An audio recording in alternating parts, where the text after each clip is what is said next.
പ്രയാസം അനുഭവിക്കുന്ന മനുഷ്യർ എന്നൊക്കെ പറയുമ്പോഴും വെറുതെ ഒരു ആലോചന നടത്തി നോക്കും. നമ്മുടെ ചുറ്റുവട്ടത്ത് ഈ നമ്മുടെ നാടിൻ്റെ ഒരു പ്രത്യേകത ഞാനൊരു ഒരു എനിക്ക് തോന്നുന്നൊരു ഒരു കഴിഞ്ഞ വർഷം മസ്കറ്റിലൊരു പ്രധാനപ്പെട്ട ആളോട് മലയാളിയാണ്. അദ്ദേഹത്തോട് ഈ ചുറ്റുപാടിൻ്റെ പ്രയാസങ്ങളൊക്കെ പറയുന്നതിനിടയിൽ ഇദ്ദേഹം ചോദിച്ചു, ഡോക്ടറെ എന്തേ നിങ്ങളുടെ നാട്ടിൽ ഇതിന് മാത്രം പ്രശ്നങ്ങൾ ചോദിച്ചു. ഇദ്ദേഹം മലയാളിയാണ്. ആ ചോദ്യത്തിൻ്റെ പുച്ഛം മനസ്സിലാക്കിയപ്പോൾ ഞാൻ അദ്ദേഹത്തോട് പറഞ്ഞു, ഇക്ക ഞാൻ യഥാർത്ഥത്തിൽ ഭാഗ്യവാനാണ് എന്ന് പറഞ്ഞു. എന്താ ഡോക്ടറെ കാര്യം എന്ന് ചോദിച്ചപ്പോൾ ഞാൻ പറഞ്ഞു, ഞാൻ ജനിച്ചതും ജീവിക്കുന്നതും ഇന്ത്യയിലാണ്. അപ്പോൾ മൂപ്പര് ചോദിച്ചു, എന്താ പൊളിറ്റിക്സ് ആണോ ചോദിച്ചു. ഞാൻ പറഞ്ഞല്ലോ അതെനിക്ക് അറിഞ്ഞുകൂടാത്ത സംഗതിയാണ്. പിന്നെ എന്തേ കാര്യമെന്ന് ചോദിച്ചപ്പോൾ ഞാൻ പറഞ്ഞു, ഞാൻ യഥാർത്ഥത്തിൽ ആരെ പ്രതിനിധീകരിച്ചാണ് നിങ്ങളുടെ മുന്നിലേക്ക് വന്നതെന്ന് അറിയാമോ ചോദിച്ചു. ഞാൻ പറഞ്ഞു, ലോകത്ത് 82 കോടി പട്ടിണിക്കാരുണ്ടെന്നാണ് കണക്ക്. രാത്രിയിൽ അന്നമില്ലാതെ കിടന്നുറങ്ങുന്ന 82 കോടി മനുഷ്യരുണ്ടെന്നാണ് കണക്ക്. അതിൻ്റെ 24%, അതായത് 19.5 കോടി മനുഷ്യർ ജീവിക്കുന്ന ഒരു നാട്ടിൽ നിന്നാണ് ഞാൻ വരുന്നത് എന്ന് പറഞ്ഞു. ലോകത്ത് ഏറ്റവും കൂടുതൽ ഭിന്നശേഷിക്കാരായ മക്കൾ 2 കോടി 37 ലക്ഷം മനുഷ്യർ ജീവിക്കുന്ന ഒരു നാടിൻ്റെ പ്രതിനിധിയായിട്ടാണ് ഞാൻ നിങ്ങളുടെ മുന്നിൽ വന്നതെന്ന് പറഞ്ഞു. ലോകത്ത് ഏറ്റവും കൂടുതൽ മാനസിക രോഗികൾ 2 കോടി 10 ലക്ഷം മനുഷ്യർ ജീവിക്കുന്ന ഒരു നാട്ടിൽ നിന്നാണ് ഞാൻ വരുന്നത്. ലോകത്ത് ഏറ്റവും കൂടുതൽ കിടപ്പിലായ മനുഷ്യർ 1 കോടി 20 ലക്ഷം മനുഷ്യർ. ലോകത്ത് ഏറ്റവും കൂടുതൽ മക്കൾ സ്കൂളിൽ പോവാത്ത 3.5 കോടി മക്കൾ സ്കൂളിൻ്റെ പടിവാതിൽക്കൽ പോലും കാണാത്ത ഒരു നാടിൻ്റെ പ്രതിനിധിയായി എനിക്ക് സ്വർഗം കിട്ടാൻ ഇതിനേക്കാൾ പറ്റിയ മണ്ണ് ഏതേ ഉള്ളത് എന്ന് അദ്ദേഹത്തോട് ഞാൻ തിരികെ ചോദിച്ചു. വെറുതെ നിങ്ങൾ ആലോചിച്ചു നോക്കൂ. നിങ്ങളുടെ അയൽപ്പക്കത്ത് ഇന്ന് കേരളത്തിലെ ഒരു പഞ്ചായത്തിൽ 400-ലധികം ഭിന്നശേഷിക്കാരായ മക്കളുണ്ടെന്നാണ് കണക്ക്. മഞ്ചേരി മുനിസിപ്പാലിറ്റി ആയിരിക്കുമല്ലോ അല്ലേ? മുനിസിപ്പാലിറ്റി ആണെങ്കിൽ കണക്കുണ്ടോ? എത്ര പേരുണ്ട്? 3000. നിങ്ങളുടെ ഒരു മുനിസിപ്പാലിറ്റിയിൽ നിങ്ങളുടെ അയൽപ്പക്കത്ത് മാത്രം 3000-ലധികം ശേഷിയിൽ ഭിന്നരായ മനുഷ്യരുണ്ടെന്നാണ് കണക്ക്. ഇതിലെത്ര പേര് നിങ്ങൾക്കറിയാം? ഒരാലോചന നടത്തി നോക്കി. എൻ്റെ ജസ്റ്റ് ഒരു ചെറിയ 1-2 എക്സാമ്പിൾ മാത്രം പറഞ്ഞ് ഞാൻ അവസാനിപ്പിക്കാം. 2 ആഴ്ച മുമ്പ് നോമ്പിൻ്റെ തൊട്ട് ഞാൻ ആഴ്ചയിൽ 2 ദിവസം ജോലി എടുക്കണം. അത് മൺഡേ ട്യൂസ്ഡേ ഞാൻ OP കണ്ടക്ട് ചെയ്യും. അത്യാവശ്യം 6 ദിവസത്തെ പണിയായതുകൊണ്ട് കുറച്ച് തിരക്കൊക്കെ ഉണ്ടാവുന്ന OP വടകരയൊക്കെ. അന്ന് ആ നോമ്പിൻ്റെ തൊട്ട് തലയാഴ്ച അതിൻ്റെ തൊട്ടടുത്ത ആഴ്ചയും എൻ്റെ OPയിൽ നടന്ന ഒരു സംഗതി. നാളെ പടച്ചവൻ്റെ കോടതിയിൽ വെറുതെ ആ ഒരു സാധനം പറഞ്ഞ് ഇതിലേക്ക് വരാം. വയനാട്ടിൽ 18 വയസ്സിന് ശേഷമുള്ള ശേഷിയിൽ ഭിന്നരായ നോക്കാൻ ആളില്ലാത്ത മനുഷ്യരുടെ ഒരു കേന്ദ്രമുണ്ട്. 4 WMO കൂടിയിട്ടുള്ള സഹാറ ഭാരത് പറഞ്ഞൊരു കേന്ദ്രം. ആ കേന്ദ്രത്തിൽ നോമ്പിന് തൊട്ട് മുമ്പ് അതിലൊരു ഡിസ്കഷൻ്റെ ഭാഗമായിട്ട് പുതിയ തുടങ്ങിയതാണ്. 2-3 ആഴ്ച കൊണ്ട് 49 ആളുകളാണ് അവിടുത്തെ ഇൻമേറ്റ്സായി നിങ്ങളുടെ നാട്ടിൽ നടക്കുള്ള ആളുകൾ അവിടെ എത്തിയത്. ഒരു ദിവസം അവിടുത്തെ ഒരു മീറ്റിങ്ങിന് പോയ സമയത്തെ ഞങ്ങളൊരു 8 പേര് വലിയ മാന്യന്മാരായ എന്നെ ഞങ്ങളുടെ പോലെ നല്ല പേലും കുപ്പായൊക്കെ ഇട്ട നല്ല മനുഷ്യന്മാർ അവിടെ പോകുന്നു. മീറ്റിംഗ് എന്തേന്ന് ചോദിച്ചാൽ ഭാവിയിൽ നാളെയുടെ ഇവരുടെ അവസ്ഥകളും അതിൻ്റെ കാര്യങ്ങളൊക്കെ ചർച്ച ചെയ്യാൻ അവിടെ ഇരുന്ന കൂട്ടത്തിലേ ആ വർത്തമാനം പറയുന്നതിനിടയിൽ ഒരു 30 വയസ്സ് പ്രായമുള്ള ഒരു കേസ് മലപ്പുറം ജില്ലക്കാരനാണ്. അവൻ ഓടി വന്നു. വരുന്നതിന് ഒരു ബ്യൂട്ടി ഉണ്ടായിരുന്നു. അവൻ്റെ കൈ നെഞ്ചത്തിങ്ങനെ ഇടിച്ചുകൊണ്ടേ ഇങ്ങനെ ഓടി വന്ന് ഞങ്ങളുടെ അടുത്തുണ്ടായിരുന്ന ഒരു കസേര വെച്ച് അവിടെ ഇങ്ങനെ ഒരു ഒരു ഒരു ഒരു ചങ്ങാതി ഇങ്ങനെ നെഞ്ചത്തിടിച്ചുകൊണ്ടേ വരുന്നു. വാ തുറന്ന് ബഹളോട്ടാക്കി അട്ടഹസിച്ച് നെഞ്ചത്ത് ഇങ്ങനെ കൈകൊണ്ട് ഇടിച്ച് നേരെ വന്ന് ഞങ്ങളുടെ സൈഡിലുള്ള ഒരു കസേരയിൽ. അപ്പോൾ അവൻ്റെ പുറകെ അവിടുത്തെ കെയർടേക്കർ ഓടി വന്ന കാരണം ഇരിക്കുന്നത് മാന്യന്മാർ. അവൻ ആ കെയർടേക്കർ ആ പയ്യനെ ചാടി കുടിച്ചു.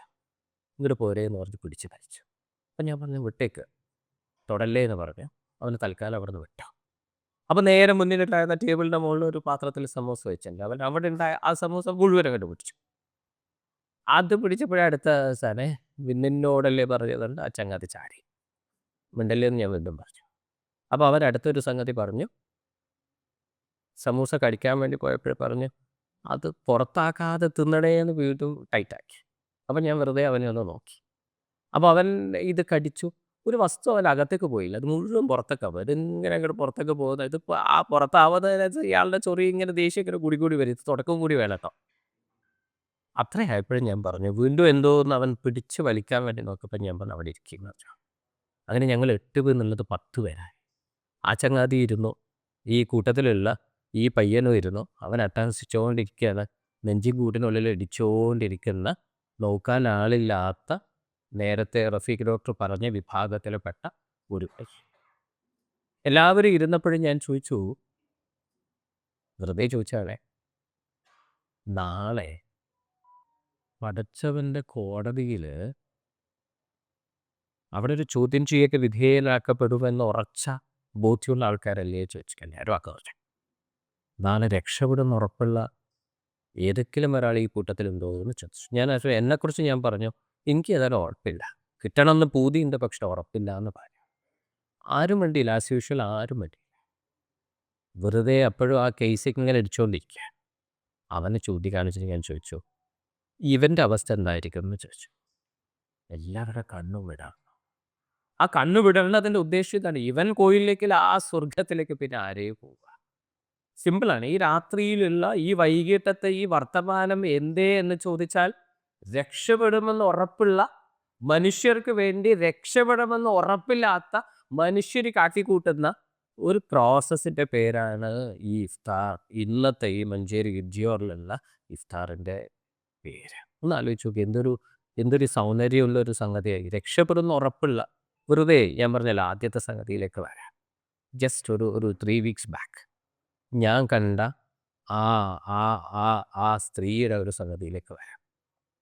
OP കണ്ടക്ട് നോമ്പിൻ്റെ ലാസ്റ്റ് തിങ്കൾ ചൊവ്വയാണ് പണിയെടുക്കുന്നത്. എനിക്ക് അത്യാവശ്യമുള്ള പേഷ്യൻസ് മുഴുവൻ ആ സമയത്ത് വന്ന്, ആളുകൾ അത്യാവശ്യം നല്ല തിരക്കിലായിരുന്ന ഒരു സമയത്ത് ഒരു 12 മണിയായപ്പോൾ സിസ്റ്റർ വന്ന് പറഞ്ഞു, 3 സ്ത്രീകൾ കാണാൻ വന്നിട്ടുണ്ട് എന്ന് പറഞ്ഞു. അപ്പം ഞാൻ അവനോടും തിരിച്ചു പറഞ്ഞു, എന്തായാലും ഞാൻ ഈ സമയത്ത് കാണില്ലല്ലോ, ലാസ്റ്റ് നമുക്ക് കാണാമെന്നൊക്കെ പറയുന്നതിനിടയിൽ സിസ്റ്റർ പറഞ്ഞു, കൂട്ടത്തിലുള്ള ഒരാളുടെ കയ്യിൽ ഒരു പ്രയാസമുള്ള കുഞ്ഞുണ്ട്, നിങ്ങൾ നേരത്തെ കണ്ടാൽ നന്നായിരുന്നു എന്ന് പറഞ്ഞു. അപ്പോൾ തന്നെ എനിക്ക് തോന്നി, എന്തോ ഒരു കുഴപ്പത്തിൽ, എന്തോ ഒരു പ്രയാസം അതിലുണ്ട് തോന്നിയപ്പോഴേക്ക് പോരാൻ വേണ്ടി പറഞ്ഞു. നിങ്ങളുടെ നാടുമായി ബന്ധപ്പെട്ട ഒരു സംഗതിയാണ്. വടകരയിലായിരുന്നു സംഭവം. അപ്പം നേരെ തൊട്ടടുത്ത് എൻ്റെ മുറിയിലുണ്ടായിരുന്ന ആൾ എഴുന്നേറ്റ സമയത്ത് ഈ പുറത്തു നിന്ന് ഒരു 10-35 വയസ്സ് പ്രായമുള്ള ഒരു സ്ത്രീ നേരെ കടന്നു വന്നു. ഞാൻ ആ മുന്നിലുണ്ടായിരുന്ന കസേര ഇങ്ങനെ ചൂണ്ടിയപ്പോഴേക്ക് ആ സ്ത്രീയുടെ മുഖത്ത് നോക്കി കസേര ചൂണ്ടിയിരിക്കാൻ വേണ്ടി പറഞ്ഞ്, ഞാൻ എൻ്റെ തിരക്ക് മുഴുവൻ എൻ്റെ പേനയിൽ ഇങ്ങോട്ട് പിടിച്ച് ഇത് തീർക്കാൻ വേണ്ടി നിൽക്കുന്നതിനിടയിൽ വെറുതെ ഒരൊറ്റ നോട്ടം അവരുടെ ഒക്കത്തുള്ള ഒരു 2-3 വയസ്സ് പ്രായമുള്ള ആ പെൺകുട്ടിയിലേക്ക് എൻ്റെ കണ്ണ് ഒന്നുടക്കി. ഒറ്റ നോട്ടം. ഞാൻ എൻ്റെ കണ്ണൊന്ന് താഴ്ത്തി. ആ തരത്തിലായിരുന്നു ആ കാഴ്ച. കണ്ണ് വല്ലാതെ പുറത്തൊക്കെ വന്ന്, കൈകാലുകളൊക്കെ ആ അർത്ഥത്തിലുള്ള ഒരു കുഞ്ഞു മോള്. ഇതിനെങ്ങനെ കണ്ടതിന് ശേഷം പിന്നെ എൻ്റെ കമ്മ്യൂണിക്കേഷൻ മുഴുവൻ ആ സ്ത്രീയിലേക്കാക്കി. ഞാൻ കാണാതിരിക്കാൻ വല്ലാതെ ശ്രദ്ധിച്ചുകൊണ്ടിരിക്കുന്നതിനിടയിൽ ആ സ്ത്രീ അവിടെ ഇരുന്നു. എന്തേ വന്നത് എന്ന് ചോദിച്ചപ്പോൾ അവർ പറഞ്ഞു, എൻ്റെ ഈ മോള്. വീണ്ടും ആ മോളിലേക്ക് ചൂണ്ടി. അപ്പോൾ എനിക്ക് നോക്കാതിരിക്കാൻ കഴിഞ്ഞില്ല, ഒന്നുകൂടി ഞാൻ നോക്കി. അത് കാരണം അവരുടെ ഒക്കത്താണ് ആ മോൾ. ആ മോളെങ്ങനെ എന്തോന്ന് വല്ലാതെ വായുടെ ഉള്ളിൽ നിന്നൊരു ശബ്ദം ഇങ്ങനെ വന്നുകൊണ്ടിരിക്കുക. പടച്ചവൻ സാക്ഷി. ആ സ്ത്രീ പറഞ്ഞതോ, എൻ്റെ ഈ മോള് 3 വയസ്സാണ്. ജീവിതത്തിൽ ഇന്ന് വരെയും അവൾ കണ്ടിട്ടില്ല. ജീവിതത്തിൽ ഇന്ന് വരേക്കും അവൾ സംസാരിച്ചിട്ടില്ല. ജീവിതത്തിൽ ഇന്ന് വരേക്കും അവൾ നടന്നിട്ടില്ല. അവളുടെ അവസ്ഥ എങ്ങനെയാണ്? അതിൻ്റെ ചികിത്സ കൊടുക്കാൻ വേണ്ടി ആലോചനയുടെ ഇടയിൽ ആരോ പറഞ്ഞു, നിങ്ങളുടെ മലപ്പുറത്ത് പുലാമന്തോൾ എന്ന് പറയുന്ന സ്ഥലത്ത് ഒരു ആയുർവേദിക് ഹോസ്പിറ്റലുണ്ട്, അവിടെ ഒരു നല്ല ചികിത്സ ഉണ്ട് എന്ന് ആരോ വന്ന് പറഞ്ഞു. പക്ഷേ അവിടെ അഡ്മിറ്റ് ചെയ്യാനുള്ള പൈസ എൻ്റെ കയ്യിൽ. ഇവളിങ്ങനെ പറയുക കേട്ടോ, ഞാനിങ്ങനെ മുന്നിലിരുന്ന് പേനയൊക്കെ കയ്യിൽ വെച്ച് ഇവളെപ്പോഴേ എഴുതേക്കാൻ നോക്കി ഇങ്ങനെ അവിടെ ഇരിക്കുന്നതിനിടയിൽ ഇവളിങ്ങനെ പറഞ്ഞു പോവുക. പക്ഷേ ആഴ്ചയിൽ ഒരു ദിവസം അവിടെ ചാരിറ്റിയാണ്. ആ ദിവസം വരുന്ന ആളുകൾക്ക് പൈസ കുറവുണ്ട് എന്ന് അവളുടെ ഭാഷയിൽ പറഞ്ഞു. അത് ബുധനാഴ്ച നാളെയാണ്. പക്ഷെ അത് നടത്തുന്നത് തണലാണ് പോലും. നിങ്ങളുടെ ഒരു കത്ത് കിട്ടിയാൽ എനിക്ക് നാളേക്ക് അവിടെ കൊണ്ടുപോയായിരുന്നു എന്ന് പറയാം. ഒറ്റ വാക്കിൽ അവളെ നോക്കിയിട്ട് ഞാൻ തിരിച്ചു വരും. ഞാൻ പുലാമെന്നോട് ഞാൻ ജീവിതത്തിൽ ആദ്യമായിട്ട് കേൾക്കുക. എപ്പോഴോ എന്തോ കേട്ട ഒരു ഓർമ്മയല്ലാതെ അവിടെ അങ്ങനെ ഒരു സ്ഥാപനം തണലിനേതായാലും ഇല്ല എന്ന് 100% ഉറപ്പിച്ച് പറഞ്ഞു. അവൾ സമ്മതിച്ചു തന്നില്ല. വീണ്ടും അവൾ പറഞ്ഞു, ഇല്ല സാറേ, നിങ്ങൾ ആലോചിച്ച് നോക്കുക, തണലിട്ട് തന്നെയാണ് ആ സ്ഥാപനം എന്ന് പറഞ്ഞു. അപ്പോഴും ഞാൻ അവളോട് പറഞ്ഞ്, തണലിന് ഞാനറിയാതെ അങ്ങനെ ഒരു സ്ഥാപനം ഏതായാലും ഉണ്ടാവുക. ഏതായാലും ചാരിറ്റി ബുധനാഴ്ച എന്നല്ല, നാളെയല്ലേ, നീ ഒന്ന് പോയി നോക്കുക എന്നൊക്കെ പറഞ്ഞ് അവളെ പിരിച്ചുവിടാൻ നേരത്ത് വെറുതെ ഞാൻ അവളോട് ചോദിച്ചു, "ഈ മോൾക്ക് തെറാപ്പി ഒന്നും കൊടുക്കണില്ലേ?" എന്ന് ചോദിച്ചു. ആ പെണ്ണ് എന്നെ നോക്കി. എപ്പോഴാണ് ഞാൻ ആ മുഖത്ത് നോക്കണത്? ഒന്നുമില്ല. കാതിലും കഴുത്തിലൊന്നും ഞാനായിട്ടൊന്നും കണ്ടില്ല. ദാരിദ്ര്യം മുഴുവൻ എഴുതിയിട്ടുണ്ട് മുഖത്ത്. പക്ഷേ ഒരു പരാതിയും പരിഭവവും ആ മുഖത്ത് ഞാൻ കണ്ടില്ല. അവൾ എന്നെ നോക്കിയിട്ട് തിരിച്ചു പറഞ്ഞു, "ഇല്ല സാറേ, ഇവക്ക് തെറാപ്പി കൊടുക്കുന്ന പ്രായമാവണല്ലേ ഉള്ളൂ. ഇതിൻ്റെ മൂത്തതിന് ഞാൻ കുറേ കാലം കൊടുത്തിരുന്നു" എന്ന് പറഞ്ഞു. ഞാനങ്ങോട്ട് തകർന്നു പോയി. ഞാൻ അവളെ തന്നെ ഒന്ന് നോക്കി. അവളുടെ മുഖത്ത് ഞാൻ പറഞ്ഞല്ലോ, ഒരു പ്രയാസം ആ മുഖത്ത് കണ്ടില്ല. ഞാൻ എൻ്റെ പേന താഴെ വെച്ചു. ഒന്ന് ചാരി ഇരുന്നു കസേരയിൽ. എനിക്ക് തിരക്കില്ല എന്ന് അവളുടെ മുമ്പിൽ ഞാൻ അഭിനയിച്ചു. അവളോട് ഞാൻ പറഞ്ഞു, "നീ പറയ്, എന്തേ മൂത്തതിൻ്റെ അവസ്ഥ? എന്താണ് അവൾ നിലവിൽ എവിടെയാണ്?" ഇത് വെറുതെ ഒരു വർത്തമാനം ചോദിച്ചു. ആ പെണ്ണ് പറഞ്ഞു തുടങ്ങി. അവൾ പറഞ്ഞു, "മൂത്തതിന് 13 വയസ്സ്. മൂത്തതിന് എനിക്ക് ആകെയുള്ള 2 മക്കൾ. മൂത്തതിന് 13 വയസ്സ്. അവളും ജീവിതത്തിൽ ഇതുവരെ കണ്ടിട്ടില്ല. ജീവിതത്തിൽ ഇതുവരേക്കും അവളും സംസാരിച്ചിട്ടില്ല. അവൾ ആ അർത്ഥത്തിലേക്ക് നടക്കുകയും ചെയ്തിട്ടില്ല. ഇവളെപ്പോലെയുള്ള എൻ്റെ മൂത്ത മോൾ. കുറേ കാലം ഞാൻ വടകര തമിഴിൽ അവൾക്ക് തെറാപ്പി കൊടുത്തിരുന്നു." ഞാൻ ചോദിച്ചു, പിന്നീട് ഞാൻ കുറ്റ്യാടി തണലിലായി. അവിടെയും കുറേ കാലം തെറാപ്പി കൊടുത്തിരുന്നു. കഴിഞ്ഞ കുറച്ച് വർഷങ്ങളായി ഞാനൊന്നും ചെയ്യണില്ല. വണ്ടിക്ക് കൊടുക്കാൻ കാശില്ലാത്തതുകൊണ്ട് ഞാനങ്ങോട്ട് തരിച്ചത് കേൾക്കുക. നാളെ പടച്ചോൻ്റെ കോടതിയിൽ ഇതിന് മറുപടി പറയേണ്ടി വരുമെന്ന ഉറച്ച ബോധ്യമുള്ള ആ സംഗതി വെച്ച് ഞാൻ കേൾക്കുക. ഇവളി പറയണ മുഴുവൻ കേൾക്കുക. അവൾ പറഞ്ഞു, വണ്ടിക്ക് കൊടുക്കാൻ കാശില്ലാത്തത് കൊണ്ട് കഴിഞ്ഞ 3-4 വർഷമായിട്ട്. അതിനിടയ്ക്ക് വീണ്ടും അവളെങ്ങനെ പറഞ്ഞു തുടങ്ങി. മൂത്ത മോള് പറഞ്ഞ് കുറേ കാലത്തിന് ശേഷമാണ് രണ്ടാമത്തെ ഒരാളെക്കുറിച്ച് ആലോചിച്ചിട്ട്. ആലോചിക്കുന്ന സമയത്തൊക്കെ ഇതേ പ്രശ്നമായിരുന്നു. അടുത്തത് ഇങ്ങനെയാവുമോ. അവസാനം 2 കൽപ്പിച്ച് 10 വർഷം കഴിഞ്ഞപ്പോഴാണ് ഈ മോള് വന്നത്. ഇവളും ഇതേ അവസ്ഥ. എൻ്റെ ചോദ്യം സിമ്പിളാ. എന്തേ നിങ്ങളിൽ ഈ റഫീഖ് ഡോക്ടറുടെ ഒക്കെ ഒരു കൂട്ടായ്മയുടെ ഒരു പ്രത്യേകതയുണ്ട്. അവരുടെയൊക്കെ വീട്ടിലില്ലേ, പലരുടെയും വീട്ടിൽ ഇത്തരം മക്കൾ. ഒന്നുമില്ലാതെ എൻ്റെ ഭാര്യ 5 പ്രസവിച്ചിട്ടുണ്ട്. ഞാൻ അവളോട് ഇടയ്ക്ക് ചോദിക്കും, എന്തേ നീ ചെയ്തെന്ന്? എന്തേ ആ മനുഷ്യർ ചെയ്ത തെറ്റ് എന്തായിരുന്നു? ആ മനുഷ്യർ ചെയ്ത തെറ്റ് ഈ അർത്ഥത്തിലേക്ക് ജീവിക്കണല്ലേ.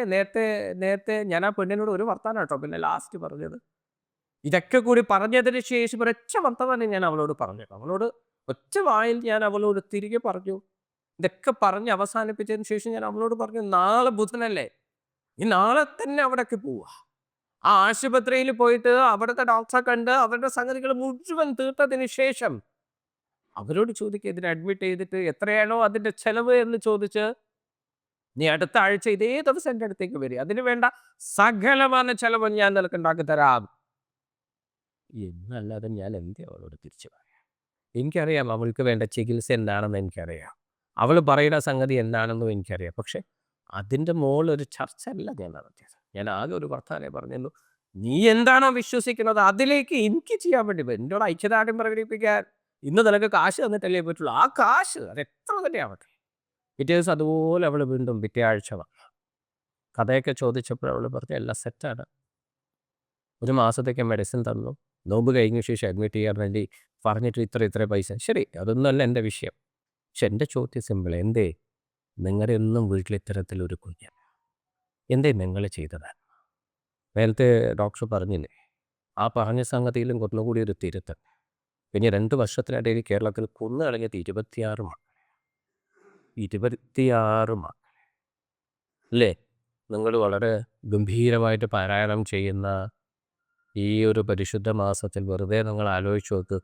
കുഴിച്ചു മൂടപ്പെട്ട പെൺകുഞ്ഞുങ്ങളെക്കുറിച്ച് ആ കുഞ്ഞ് നാളെ പടച്ചവനോട് ചോദിക്കത്രേ, ഏത് തെറ്റിൻ്റെ പേരിലാണ്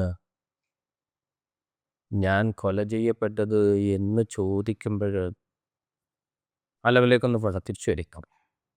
26 മക്കൾ നാളെ പടച്ചവനോട് ചോദിക്കാം. 26 മക്കൾ നാളെ ചോദിക്കണ ചോദ്യത്തിന് എന്ത് മറുപടി ആയിരിക്കും അവർക്ക് കൊടുക്കാൻ? എന്ത് തെറ്റിട്ട് പുറത്താണ് ഞങ്ങൾ കൊല ചെയ്യപ്പെട്ടത് എന്ന് ചോദിക്കുമ്പോൾ ഞാൻ കാസർഗോഡ് പോയപ്പോഴേ ഒരു ചെർക്കള പഞ്ചായത്തിലെത്തിയപ്പോഴേ അവിടെയുള്ള ഒരാളുകളുടേക്ക് വർത്തമാനം പറയാൻ ചാൻസ് കിട്ടിയപ്പോൾ ഞാൻ പറഞ്ഞു ഞാൻ റെഡി എന്ന് പറഞ്ഞു ഞാൻ അങ്ങനെയൊക്കെ പോയി. പോയിട്ട് ആ മനുഷ്യരോട് പറഞ്ഞു മറുപടി പറയേണ്ടി വരുന്നതാണ് പഠിച്ചവനോട്. മറുപടി പറയേണ്ടി വരിക തന്നെ ചെയ്യത്ത് പറഞ്ഞു. അവർ ചോദിച്ചു എന്തേ കാര്യം വെച്ചു. ഒരു കഥ പറയാം. ആ കഥയുടെ ആ അനുഭവത്തിൻ്റെ കുറെ കൂടി അതിൻ്റെ എന്തെവിടെയെന്ന് ചോദിച്ചാൽ ഒരു മാസം മുമ്പ് ലാസ്റ്റ് ആ എടച്ചേരിയിലുള്ള ഒരു പ്രോഗ്രാമിനിടയിൽ സ്റ്റേജിൽ ഇരിക്കുന്ന സമയത്ത് സ്റ്റേജിലുണ്ടായിരുന്ന ആളോട് ഞാൻ ചോദിച്ചു എന്തേ ഷെഫീഖിൻ്റെ അവസ്ഥ എന്ന് ചോദിച്ചു. അപ്പോൾ എനിക്ക് കാണിച്ചു തന്നതോ അവിടെ ഇങ്ങനെ കണ്ടപ്പോഴാണ് ഞാൻ ചോദിച്ചു എന്തേ ഷെഫീഖിൻ്റെ അവസ്ഥ. അപ്പോൾ കാണിച്ചു തന്നിട്ട് പറഞ്ഞു ഇങ്ങനെ അങ്ങോട്ട് അലഞ്ഞ് നടക്കും, പക്ഷെ ഒറ്റ കുഴപ്പമുള്ളൂ, കിട്ടണ പ്ലാസ്റ്റിക് മുഴുവൻ വായിലേക്ക് കൊണ്ടു അതിൻ്റെ സൈസ് നോക്കുന്നതാണ്. പ്ലാസ്റ്റിക്കിനോടാണ് ഏറ്റവും കമ്പെന്ന് പറയാം. അപ്പോൾ ഇവനോട് എന്തേ നാട്ടുകാരോട് ചോദിക്കാതെ ചോദിച്ചാൽ 2 വർഷങ്ങൾക്ക് മുമ്പാണ് ഒരു ദിവസം മാതൃഭൂമിയുടെ ഒരു ഓൺലൈൻ പോർട്ടലിൽ കണ്ട ഒരു ന്യൂസ്.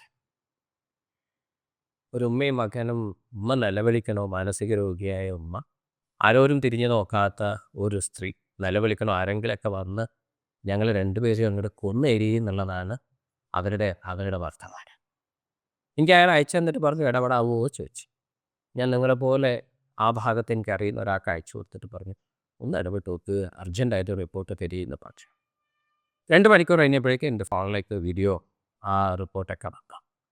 ഞാൻ നോക്കിയപ്പോൾ ഒരു പയ്യൻ, 28 വയസ്സ് പ്രായമുള്ള പയ്യൻ, ശരീരത്തിലെ മുഴുവൻ ഓർഗൻ ഡെവലപ്പ് ആയിട്ടുള്ള ഒരു പയ്യൻ, ഒരു നൂല് പോലും ശരീരത്തിലേക്ക്. അവൻ്റെ കാലൊന്ന് സൂം ചെയ്ത് നോക്കിയപ്പോഴേക്കും അവിടെ ഒരു കെട്ട് ചങ്ങലയാണ്. ആ കെട്ട് ഇങ്ങനെ പോയിട്ട് തൊട്ടടുത്ത ഗ്രേസിലാണ് അതിൻ്റെ മറ്റേ ചുമ്മാ തന്നെ ചങ്ങല കിട്ടുക. ആദ്യം തന്നെ ചോദിച്ചു എന്താ ഇവനെ ചങ്ങല കിട്ടിയെന്ന് ചോദിച്ചപ്പോൾ പറഞ്ഞു, ഉമ്മയോട് ചോദിച്ചു പോലും ഇങ്ങനെ ചങ്ങല കിട്ടത് ചോദിച്ചപ്പോൾ ഉമ്മ പറഞ്ഞു പോലും ആ ഇടത് കാലം എന്നോട് പറഞ്ഞു അതൊന്ന് സൂം ചെയ്ത് നോക്കൂ എന്ന് പറഞ്ഞു. ഞാൻ ഇടത് കാലിൽ സൂം ചെയ്ത് നോക്കിയപ്പോഴും ആ കാലിൽ മാത്രം പൊള്ളലേറ്റ പാട്. അപ്പോൾ അവൻ പറഞ്ഞു, ഉമ്മയോട് ചോദിച്ചപ്പോൾ പറഞ്ഞോട് ഏതോ ഒരു സമയത്ത് ചങ്ങലയുടെ കെട്ടഴിക്കുമല്ലോ, ഇവൻ ഓടി അടുക്കളയിലെത്തും അത്രേ. അടുക്കളയിൽ ഉമ്മ ഇവൻ കാണാതെ പാത്തു വെച്ച തീപ്പെട്ടി എടുക്കുക, അത് ഏതെങ്കിലും ഒരു സംഗതിയിൽ അവൻ കൊളുത്തു അത്രേ. അത് പാളുന്ന സമയത്ത് അതിൻ്റെ ഇടത് കാലിൽ മാത്രം വെച്ച അട്ടാസിക്കും അത്രേ. എന്തേ ചെയ്യുക ചോദിച്ചപ്പോൾ ഒരു രക്ഷയില്ല. അയൽപ്പക്കക്കാരും അടുക്കണില്ല. ഉമ്മയുടെ മാനസിക പ്രശ്നം കാരണം ആളുകളെ മുഴുവൻ തെറി വിളിക്കുന്നത് കൊണ്ട് അയൽപ്പക്കക്കാരില്ലേ ഒരു കാരണം കിട്ടാൻ കാത്തു നിൽക്കല്ലേ, അയൽപ്പക്കക്കാരും അടുക്കണില്ല എന്ന് പറഞ്ഞു. പൊക്കിക്കൊണ്ടുവരാൻ വേണ്ടി പറഞ്ഞു. അപ്പോഴാണ് അടുത്ത പ്രതിസന്ധി വന്നത്. ആംബുലൻസ് വന്നു, ഇവനെ കയറ്റാൻ വേണ്ടി നോക്കുമ്പോഴാണ് അടുത്ത പ്രതിസന്ധി. 28 വയസ്സ് പ്രായമുള്ള ഷഫീഖ്, ജീവിതത്തിൽ ഇന്ന് വരേക്കും ഒരു ഉടുപ്പിട്ടാത്ത ഷഫീഖ്, അവസാനം ആംബുലൻസിൽ കയറ്റി കിടത്തി കെട്ടിയിട്ടതിന് ശേഷം അതിൻ്റെ മേലെ കൂടി ഉടുപ്പിട്ട് വെച്ചു. ആ ഉടുപ്പ് ഇട്ട് ആംബുലൻസ് പുറപ്പെടുന്ന നേരം കോഴിക്കോടേക്ക് പുറപ്പെടുക. ഞാനിങ്ങനെ ഫോണിൽ ഇതിങ്ങനെ കോർഡിനേറ്റ് ചെയ്തുകൊണ്ടിരിക്കുക. പുറപ്പെടുന്ന നേരം കൂട്ടത്തിലുണ്ടായിരുന്ന നിങ്ങളുടെ പോലെയുള്ള ഒരാളോടും ആ മാനസിക രോഗിയായ ആ സ്ത്രീ പറഞ്ഞു പോയില്ല. അയൽവക്കത്തെ അവളും പ്രസവിച്ച ഏകദേശം ഒരേ സമയത്താണ്. ഞാൻ പ്രസവിച്ച അതേ സമയത്ത് തന്നെയാണ് അയൽവക്കത്തെ അവളും പ്രസവിച്ചത്. അവളുടെ മോൻ നല്ല അവസ്ഥയിലാണ്, അവളെ പോറ്റുക. എൻ്റെ മോൻ ഇതുപോലെ ആംബുലൻസ് കയറ്റി കെട്ടിയിട്ട് അതിൻ്റെ മേലെ ഉടുപ്പിടിച്ച് പോകുന്നത് ഞാനിതാ കണ്ടുകൊണ്ട് എനിക്ക് തെറ്റാണ് ഞാൻ ചെയ്തത് എന്ന് ആ ചങ്ങാതിയോട് ചോദിച്ചേക്കുള്ളൂ. തീർന്നില്ല കേട്ടോ. എന്തേ ആ നാടിനോട് ഞാൻ മറുപടി പറയേണ്ടി വരുമെന്ന് പറഞ്ഞത് എന്തേന്ന് ചോദിച്ചാൽ അത് പറയാത്ത നിവൃത്തിയില്ലല്ലോ. പടച്ചവനെക്കുറിച്ചൊക്കെ നമ്മൾ പറയില്ലേ, നീതിമാനായ ദൈവം തമ്പുരാനെന്ന് നമ്മൾ പറയും. നീതിമാനായതാണ് പടച്ചവനെങ്കിൽ ആ ഉമ്മയുടെ ചോദ്യത്തിനൊരു മറുപടി വേണ്ടേ. തൊട്ടടുത്ത ദിവസം കോഴിക്കോട് ഇക്രയിൽ നിന്ന് ഡോക്ടർ ജയകൃഷ്ണൻ്റെ കോള് വന്നേക്കുക, സൈക്യാട്രിസ്റ്റിൻ്റെ കോള് വന്ന. എന്തേ ഡോക്ടറെ ചോദിച്ചപ്പോൾ പറഞ്ഞു ഷെഫീഖിന് ചികിത്സിക്കാൻ എൻ്റെ കയ്യിലൊന്നുമില്ല എന്ന് പറഞ്ഞു. അപ്പം ഞാൻ അയാളോട് തിരികെ ചോദിച്ചു സൈക്യാട്രിക്കാരനല്ലേ, എന്തേ അവനെ ചികിത്സിക്കാൻ? അപ്പം പറഞ്ഞില്ല ഉമ്മനെ ചികിത്സിക്കാൻ എൻ്റെ കയ്യിൽ കുഴപ്പമില്ല, പക്ഷേ അവനെ ചികിത്സ കൊടുക്കേണ്ടിയിരുന്ന അന്നാണ്.